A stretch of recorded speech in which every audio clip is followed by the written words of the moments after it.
ការវិវត្តការចិញ្ចឹមមាន់ការរដូវពងចាសម្រាប់ប្រជាកសិករ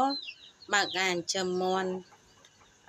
ប្រចាំគ្រួសាររបស់គាត់តូចល្មមចាហើយសម្រាប់កសិដ្ឋានមួយចំនួនមានការយល់ដឹងខ្លះក៏ល្អដែរចាការចិញ្ចឹមមាន់វាមានត្រូវមានអនាម័យការសម្អាតទ្រុងការ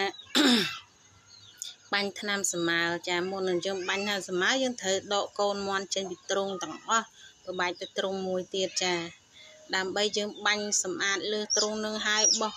អាចមាន់បោះអីហើយយើងចាប់ផ្ដើមបាញ់សម្អាលណាបាញ់ថ្នាំសម្អាលចាកម្ចាត់សម្អាលចេញឲ្យអស់ចាហើយពេលយើងបាញ់កម្ចាត់សម្អាលនឹងអស់ហើយយើងចាប់ផ្ដើមសម្អាតលើទ្រុងម្ដងទៀតគឺការលាងនឹងសាប៊ូចាបាញ់ទឹកសាប៊ូចូលទៅចាំលាងទឹកស្អាតយើងជូតមកសន្ទុះយើងចាប់អាកូនមាន់ដែលយើងដាក់ដលែកហ្នឹងយកមកដាក់ក្នុងទ្រុងវិញបានបញ្ហាទី1វាមិនអាចពុលដល់សត្វមាន់ចាហើយវាអត់សូវឈឺហើយវាត្រជាក់សាច់ល្អការចិញ្ចឹមមាន់ចាការវិវត្តនៃការពងរបស់វាម្ដងចាក្នុងការវិវត្តពងហ្នឹងចង្ការវាពងរហូតដល់13ថ្ងៃក៏មានដែរ13ថ្ងៃស្មើនឹង13ពងចង្ការពងមាន់ខ្លះ2ថ្ងៃពងម្ដងក៏មានដែរការវិវត្តរបស់វាចាអញ្ចឹងហើយការវិវត្តរបស់វាការចាប់ផ្ដើមពង2ថ្ងៃពងម្ដងចង្ការ3ថ្ងៃគឺមាន់ពងម្ដងដែរចាការវិវត្តរបស់វាខុសប្រក្រតីអញ្ចឹងចាចង្ការមាន់ខ្លះពងរាល់ថ្ងៃមួយថ្ងៃមួយចាមួយថ្ងៃមួយរយៈកាលពងរបស់វាត្រឹមតែ10ថ្ងៃទេប៉ុន្តែមាន់ខ្លះវារហូតដល់12ពង13ពងហើយនឹងមាន់ខ្លះតែ10ពងទេស្មើនឹង10ថ្ងៃការក្រាបពង13ថ្ងៃទៀតរហូតដល់15ថ្ងៃវាឡើងបាន25ថ្ងៃចាក្រាបពង15ថ្ងៃទៅ13ថ្ងៃចាបានវាភ្ញាស់កូនអាហ្នឹងយើងភ្ញាស់តាមធម្មជាតិចាការក្រាបពងរបស់វាអត់ស្មើយើងដាក់សរុប25ថ្ងៃចាបើសាច់ជាចិញ្ចឹមយើងតម្លាក់សបុកមកហើយធ្វើ25ថ្ងៃនឹងហើយយើងចាប់ផ្ដើមចិញ្ចឹមដាក់ចំណីវាប្របែកមេបែកកូនចេញពីមេវាក៏បានដាក់ឲ្យបដាជាមួយមេក៏បានរយៈពេល1ខែកន្លះទៀតចាអា23ថ្ងៃហ្នឹងសម្រាប់ក្រាបពងហើយនឹងវគ្គពងហើយនឹងក្រាបពងចា23ទៅ25ថ្ងៃប៉ុន្តែបន្ទាប់ពីដាក់មាន់ហើយរយៈពេល1ខែទៅ2ខែយើងចាប់ផ្ដើមប្រមូលផលហើយណាបងប្អូនប្រមូលផលគឺថ្លឹងគីឡូចាប់ផ្ដើមលក់ហើយចារយៈពេល2ខែទៅ1ខែកន្លះអស់ល្បឿន1ខែ20ថ្ងៃយើងចាប់ផ្ដើមគីឡូមាន់វានឹងកើនដល់យើងលក់ក្នុងទីផ្សារបានហើយមួយខែយើងថែម30ខែខ្លះ31ថ្ងៃខែខ្លះ30ថ្ងៃចាអញ្ចឹងយើងដាក់វា40ណា60ថ្ងៃចា60ថ្ងៃមើល30 50ថ្ងៃយើងចិញ្ចឹមក្រៅពីតម្លាក់ពងក្រាបហើយ25ថ្ងៃនឹងហើយរយៈពេល40ថ្ងៃក្រោយយើងចាប់ផ្ដើមប្រមូលផលណាចា40ទៅ50ថ្ងៃយើងចាប់ផ្ដើមប្រមូលផលចាវាមួយខែកន្លះចាមួយខែកន្លះមួយខែ20ថ្ងៃយើងមាន់ចាប់ផ្ដើមគីឡូមាន់ចាប់ផ្ដើមលក់ក្នុងទីផ្សារចាក្នុងមាន់មួយស្មើនឹង1គីឡូ2ខាំទៅ1គីឡូកន្លះបើយើងចិញ្ចឹមល្អវាឡើង2គីឡូកន្លះក៏មានដែរចាចំពោះមាន់ខ្ញុំចង្ការ2គីឡូប៉ុន្តែគេដូរពេកគេដូរយើង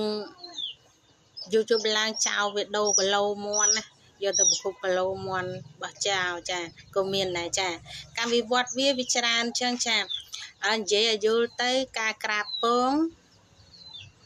10ថ្ងៃមាន់ខ្លះមួយថ្ងៃពងមួយប៉ុន្តែចំពោះមាន់ខ្លះផ្សេងទៀតវាឡើងពី10ថ្ងៃចាអញ្ចឹងពី10ថ្ងៃហើយនឹងពេលក្រាបពង15ថ្ងៃទៀតវាឡើង25ថ្ងៃណាចំពោះពងរហូតដល់ក្រាបពងភ្ញាស់ហើយហ្នឹង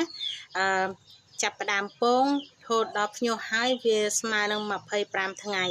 ចាប់ផ្ដើមចំតម្លាក់កូនមន់ហើយចាប់ផ្ដើមវគ្គមួយទៀតវគ្គទី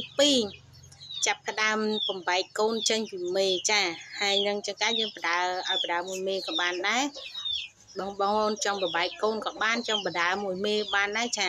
ចាប់ផ្ដើមទម្លាក់សម្បុកមន់ចាទម្លាក់សម្បុកទម្លាក់កូនចេញពីសម្បុកនឹងរយៈពេល1ខែ25ថ្ងៃដាក់25មួយខែ25ថ្ងៃបងប្អូនអាចប្រមូលផលថ្លឹងគីឡូលក់ក្នុងទីផ្សារក្នុងវ៉ាន់មួយវាអាចទៅជា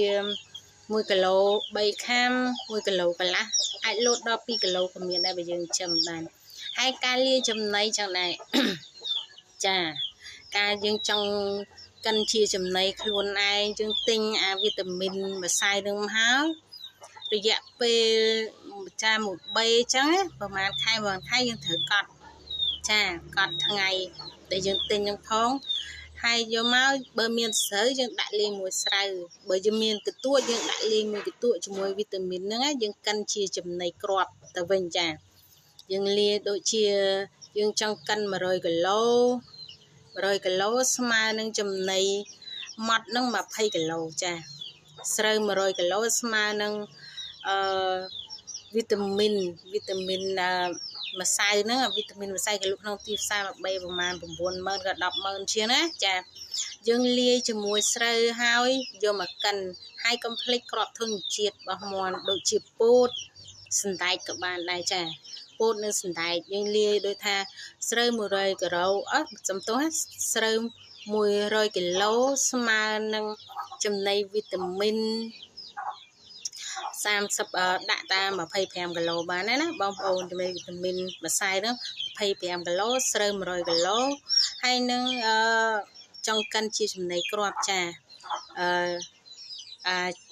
ចំណីវីតាមីនមាន់ដែលគេមិនទាន់កិនជាគ្រាប់ហ្នឹងនៅម្សៅឡើយ25គីឡូស្រូវ100គីឡូឬក៏កន្ទក់100គីឡូបើអត់មានស្រូវយើងដាក់កន្ទក់100គីឡូចូលចាចំណីហ្នឹង25គីឡូហើយយើងនឹងលាយគ្រាប់ធញ្ញជាតិដូចជាពោតសណ្តែកចាវាចាក់លាយជាមួយគ្នាមកកិនជាគ្រាប់ចំណីឲ្យមាន់ស៊ីបានទេចាការបណ្ដុះនៃឆ្អឹងរបស់វាមិនផុយក៏មិនពុកហើយសាច់វាទៅជាផ្អែមអត់ឆ្អាបទេណាបងប្អូនការវិវត្តរបស់មាន់ចង់ចិញ្ចឹមចង់អីបងប្អូនត្រូវសម្អាតតាំងពីអាចមាន់ចា